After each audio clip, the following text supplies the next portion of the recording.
2017 വർഷം കേരളത്തിൽ വളരെയേറെ ചർച്ചാവിഷയമായ ഒരു വാർത്തയായിരുന്നു മിഷേൽ ഷാജി എന്ന 18 വയസ്സ് പെൺകുട്ടിയുടെ മരണം. പോലീസ് ഇതൊരു ആത്മഹത്യ എന്ന് പറയുന്നു.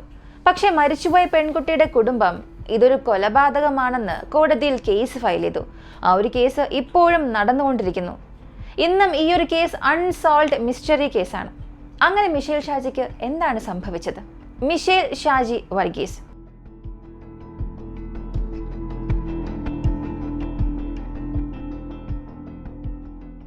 18 വയസ്സുള്ള മിഷേൽ കേരളത്തിലെ എറണാകുളം ജില്ലയിലെ പിറവം എന്ന സ്ഥലത്താണ് ജനിച്ചത്. സ്കൂൾ പഠനം അവസാനിപ്പിച്ച് എറണാകുളത്ത് തന്നെ CA പഠിച്ചുകൊണ്ടിരിക്കുകയായിരുന്നു. ഒരു ചാർട്ടേഡ് അക്കൗണ്ടന്റ് ആകണം എന്നുള്ളതായിരുന്നു അവളുടെയും കുടുംബത്തിന്റെയും ആഗ്രഹം. എറണാകുളത്തെ കച്ചേരിപ്പടി എന്ന സ്ഥലത്ത് ഒരു ഹോസ്റ്റലിൽ താമസിച്ചായിരുന്നു അവൾ പഠിച്ചത്. 2017 മാർച്ച് മാസം 5 അന്നൊരു ഞായറാഴ്ചയായിരുന്നു. അന്ന് ഞായറായതുകൊണ്ട് തന്നെ ഹോസ്റ്റലിൽ ഉണ്ടായിരുന്ന കുട്ടികൾ പുറത്തു പോകുന്നത് പതിവായിരുന്നു.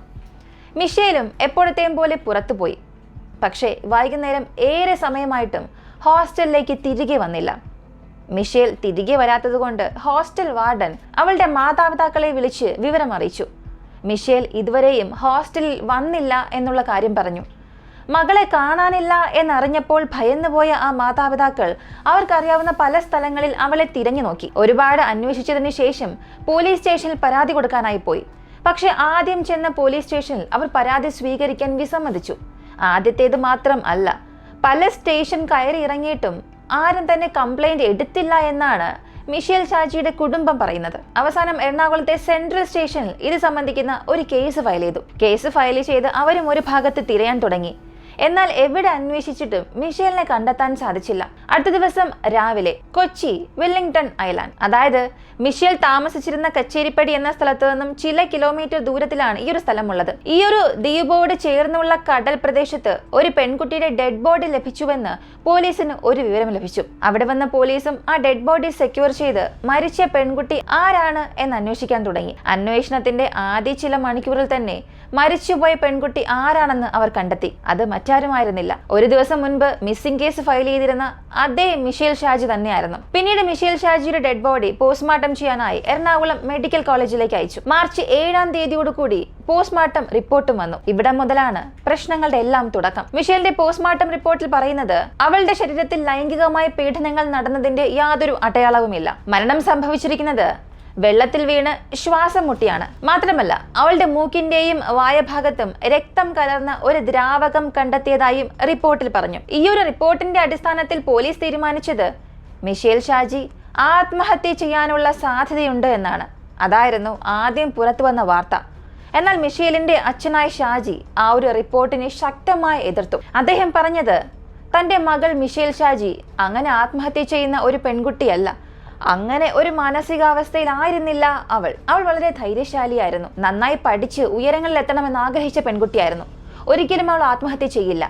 ഇത് ഒരു ആത്മഹത്യയല്ല എന്ന് അദ്ദേഹം തറപ്പിച്ചു തന്നെ പറഞ്ഞു. ഇത് കേട്ടപ്പോൾ പൊതുവെ എല്ലാ അച്ഛനും അമ്മയ്ക്കും വരുന്ന ഒരു സംശയത്തിന്റെ പേരിലായിരിക്കും ഇദ്ദേഹവും ഇങ്ങനെയൊക്കെ സംസാരിക്കുന്നത് എന്നായിരുന്നു ആദ്യം എല്ലാവരും കരുതിയത്. എന്നാൽ ഇത് കൊലപാതകമാണെന്നും തന്റെ മകളെ ആരോ കൊന്നുവെന്നും അറിഞ്ഞുകൊണ്ട് അതിനെ മറച്ചു വയ്ക്കുന്നുവെന്നും അദ്ദേഹം തറപ്പിച്ച് പറഞ്ഞതിന് പിന്നിൽ മറ്റു ചില കാരണങ്ങളും അദ്ദേഹം പറഞ്ഞു. കാരണങ്ങൾ എന്നതിലുപരി അതിനെ ഒരു എവിഡൻസ് എന്ന് വേണമെങ്കിൽ പറയാം. അതിൽ ആദ്യത്തെ കാരണം മരിച്ചുപോയ മിഷേലിന്റെ ഒരു കൈയിൽ ആരോ ശക്തമായി പിടിച്ചതിന്റെ അടയാളമുണ്ടായിരുന്നു. 4 വിരലടയാളം അവളുടെ കൈകളിൽ പതിഞ്ഞിട്ടുണ്ടായിരുന്നു. അതുപോലെ മിഷേലിന്റെ ചുണ്ടിലും മൂക്കിന് താഴെയും മുറിവുണ്ടായിരുന്നു. ഇത് താൻ ഫോട്ടോ എടുത്ത് വെച്ചുവെന്നും ഇത് വച്ചാണ് തന്റെ മകൾ ആത്മഹത്യയല്ല ചെയ്തത്, ആരോ അവളെ കൊന്നതാണ് എന്നും അദ്ദേഹം പറയാൻ കാരണം. 2017 വർഷം മാർച്ച് മാസം 6 അന്നാണ് മിഷേൽ മരിച്ചതെങ്കിലും അപ്പോഴൊന്നും ഇതിനെക്കുറിച്ചുള്ള വലിയ ചർച്ചകൾ നടന്നില്ല.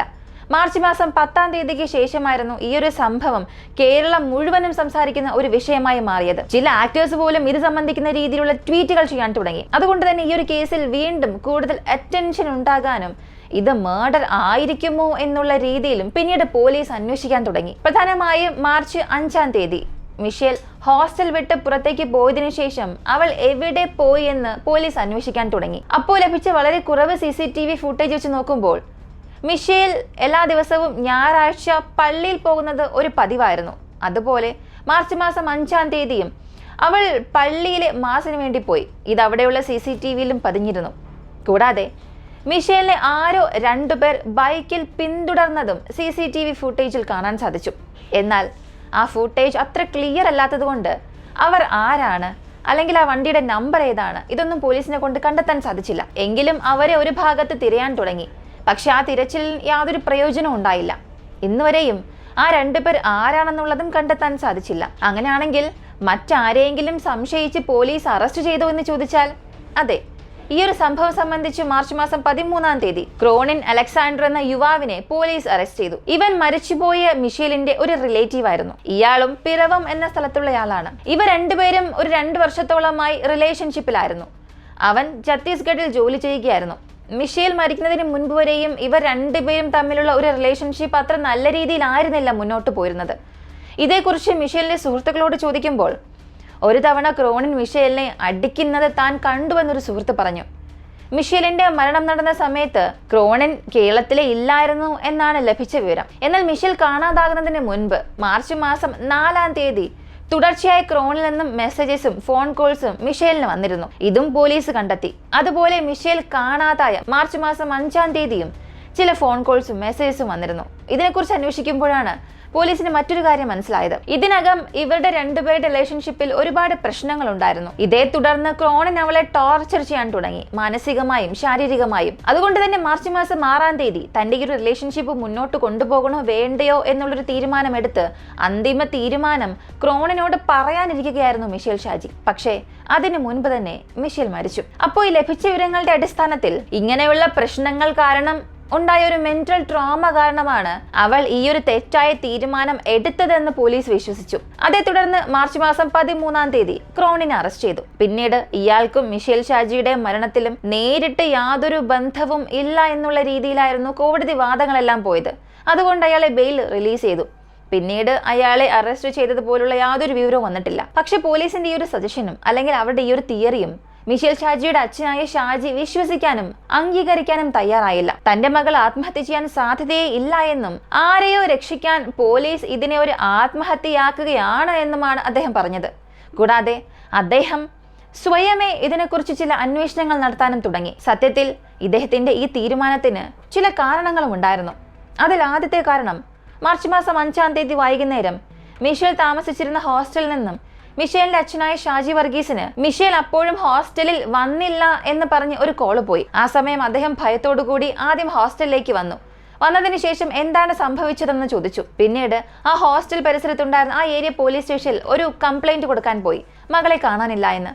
പക്ഷെ ആ സ്റ്റേഷനിൽ ഇത് സംബന്ധിക്കുന്ന കംപ്ലൈന്റ് എടുക്കാൻ അവർ നിരസിച്ചു. അതിന് പകരം സെൻട്രൽ പോലീസ് സ്റ്റേഷനിലേക്ക് പോയി കംപ്ലൈന്റ് കൊടുക്കാനായിരുന്നു പറഞ്ഞത്. പിന്നീട് അദ്ദേഹം പരിസരത്തുള്ള മറ്റു പല സ്റ്റേഷനിൽ പോയി കംപ്ലൈന്റ് ചെയ്യാൻ ശ്രമിച്ചു. പക്ഷേ എവിടെയും അദ്ദേഹത്തിന്റെ കംപ്ലൈന്റ് സ്വീകരിച്ചില്ല. ഇങ്ങനെ പലതവണ അങ്ങോട്ടും ഇങ്ങോട്ടും മാറി മാറി അവസാനം എറണാകുളം സെൻട്രൽ പോലീസ് സ്റ്റേഷനിൽ ചെന്ന് ഇത് സംബന്ധിക്കുന്ന ഒരു കംപ്ലൈന്റ് ഫയൽ ചെയ്തു. പക്ഷേ ഈ കംപ്ലൈന്റ് എടുത്തപ്പോൾ തന്നെ ഏകദേശം അർദ്ധരാത്രി ആയിരുന്നു. അതുകൊണ്ട് മിഷേലിനെ തിരയുന്നതിലും വലിയൊരു വീഴ്ച അവർക്ക് സംഭവിച്ചു. സമയം അവിടെ പ്രധാനപ്പെട്ട ഒരു കാര്യമായിരുന്നു. നിർഭാഗ്യവശാൽ അടുത്ത ദിവസം മാർച്ച് മാസം 6-ാം തീയതി രാവിലെ തന്നെ മിഷേലിന്റെ ഡെഡ് ബോഡിയും ലഭിച്ചു.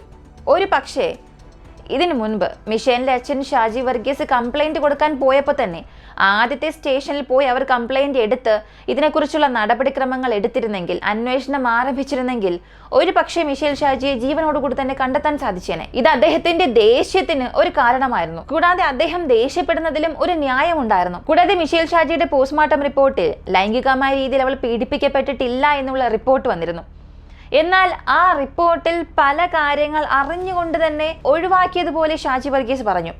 അതും പ്രധാനമായി മിഷേലിന്റെ മൂക്കിന് താഴെയും ചുണ്ടിലും ഉണ്ടായിരുന്ന മുറിവായിരുന്നു. അതിനെക്കുറിച്ച് ആ പോസ്റ്റ്മോർട്ടം റിപ്പോർട്ടിൽ ഒന്നും തന്നെ പറഞ്ഞിട്ടില്ലായിരുന്നു. പക്ഷേ ഷാജി വർഗീസിന് തുടക്കം തന്നെ അത് സംശയം തോന്നുകയും അദ്ദേഹം ഫോട്ടോ എടുത്ത് വെക്കുകയും ചെയ്തു. കൂടാതെ മകളുടെ ഇടത് കൈയിൽ ആരോ ഒരാൾ ശക്തിയായി പിടിച്ചതിന്റെ അടയാളം ഉണ്ടായിരുന്നു, 4 വിരലടയാളം ഉണ്ടായിരുന്നു.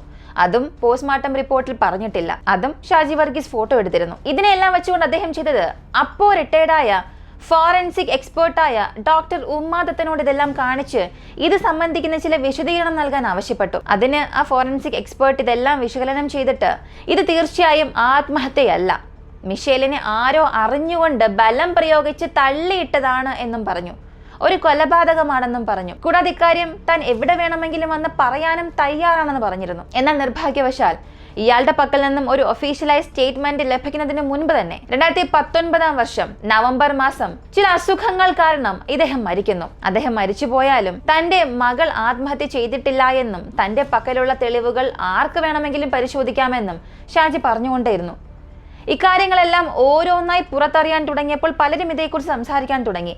അങ്ങനെ ഈ ഒരു കേസിന് വലിയ രീതിയിൽ സപ്പോർട്ടും ലഭിച്ചു. പിന്നീട് ആ ഒരു സമയത്ത് കേരള മുഖ്യമന്ത്രിയായ പിണറായി വിജയനോട് ഇത് സംബന്ധിക്കുന്ന ഒരു നിവേദനവും സമർപ്പിച്ചു. ശരിയായ രീതിയിൽ അന്വേഷണം നടത്താൻ ആവശ്യപ്പെട്ടുകൊണ്ടുള്ള നിവേദനമായിരുന്നു അത്. പിന്നീട് ഈ ഒരു കേസിന്റെ ഇൻവെസ്റ്റിഗേഷൻ സംബന്ധിച്ച് കേരള ഹൈക്കോടതിയിൽ ഒരു കേസും ഫയൽ ചെയ്തു. 2024 മാർച്ച് മാസത്തിലായിരുന്നു ഈ കേസ് ഫയൽ ചെയ്തത്. പിന്നീട് ഷാജി വർഗീസിന്റെ ഭാഗത്തു നിന്നും ഈ ഒരു കേസ് പോലീസിൽ നിന്നും മാറ്റി CBIയിലേക്ക് കൊടുക്കണം എന്നുള്ള ഒരു റിക്വസ്റ്റും കോടതിയിൽ കൊടുത്തു. ഒരു അഭ്യർത്ഥനയായിരുന്നു അത്. അതിന്റെ ഹിയറിംഗ് 2024 സെപ്റ്റംബർ മാസം നടന്നു. അങ്ങനെ നടന്ന ഹിയറിംഗിൽ ഈ ഒരു കേസ് CBIയിലേക്ക് മാറ്റാൻ സാധിക്കില്ല. ഈ കേസ് ഇതുവരെയും ലഭിച്ച ലീഡ്സ് ഉപയോഗിച്ച് അന്വേഷിച്ചുകൊണ്ടിരിക്കുന്ന പോലീസ് ഉദ്യോഗസ്ഥർ തന്നെ വീണ്ടും ഇത് അന്വേഷിക്കണമെന്നായിരുന്നു കോടതി പറഞ്ഞത്. ഇപ്പോഴും ഈ ഒരു കേസിന്റെ ഇൻവെസ്റ്റിഗേഷൻ നടന്നുകൊണ്ടിരിക്കുകയാണ്. എന്നാൽ ഇതിൽ എങ്ങനെയുള്ള ഫലം വരുമെന്ന് മാത്രം ആർക്കും അറിയില്ല.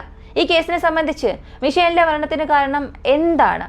ഇതാണ് വലിയ ചോദ്യം. പോലീസിന്റെ ഭാഗത്തു നിന്ന് ലഭിക്കുന്ന വിവരങ്ങളുടെ അടിസ്ഥാനത്തിൽ പോസ്റ്റ്മോർട്ടം റിപ്പോർട്ട് അനുസരിച്ച് അവൾക്ക് സെക്ഷൽ അബ്യൂസ് ഒന്നും തന്നെ സംഭവിച്ചിട്ടില്ല എന്ന് സ്ഥിരീകരിച്ചു. അപ്പോ അവരുടെ ഭാഗം വെച്ച് നോക്കുകയാണെങ്കിൽ ഒരു ഹറാസ്മെന്റ്, റേപ്പ് എന്ന ഓപ്ഷൻ അവിടെ ഇല്ല.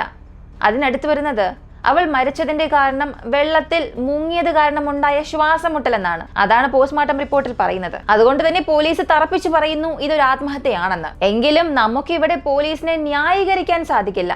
മിഷേൽ കാണാതായപ്പോൾ ആദ്യ പോലീസ് സ്റ്റേഷനിൽ ചെന്ന് കംപ്ലൈന്റ് കൊടുത്തപ്പോൾ അവർ ആ സമയം തന്നെ അന്വേഷിച്ചിരുന്നെങ്കിൽ ഒരുപക്ഷെ ഇങ്ങനെയൊന്നും സംഭവിക്കില്ലായിരുന്നു. അവർ അന്വേഷിക്കാൻ താമസിച്ചത് പോസ്റ്റ്മോർട്ടം റിപ്പോർട്ടിൽ വന്ന ചില അപാകതകൾ. ഇങ്ങനെ പല തെറ്റുകൾ പോലീസിന്റെ ഭാഗത്തു നിന്നും സംഭവിച്ചിട്ടുണ്ട്, ഇല്ല എന്ന് പറയാൻ കഴിയില്ല. അതുകൊണ്ടാണ് മിഷേൽ ഷാജിയുടെ അച്ഛന്റെ ഭാഗത്ത് നോക്കിയാൽ ഇതൊരു ആത്മഹത്യയല്ല, ആരോ പദ്ധതിയിട്ട് ചെയ്ത കൊലപാതകമാണെന്നും കൊലപാതകം ചെയ്ത ആ വ്യക്തിയെ രക്ഷിക്കാൻ പോലീസ് അറിഞ്ഞുകൊണ്ട് പല കാര്യങ്ങൾ മറച്ചു വെക്കുന്നതായും അദ്ദേഹം പറഞ്ഞു. അദ്ദേഹം ചോദിക്കുന്ന ചില ചോദ്യങ്ങളും വളരെ ശ്രദ്ധേയമാണ്. ഇതൊരു ഭാഗത്തുണ്ടെങ്കിലും ഒരു പക്ഷേ തന്റെ മകൾ ആത്മഹത്യ ചെയ്തു, അത് താങ്ങാനാകാതെ, അത് അംഗീകരിക്കാൻ കഴിയാത്ത ഒരച്ഛന്റെയും മുഴുവൻ കുടുംബത്തിന്റെയും ഒരു വാദമായിരിക്കാം ഇതെന്നുമുള്ള അഭിപ്രായങ്ങളും വരുന്നുണ്ട്.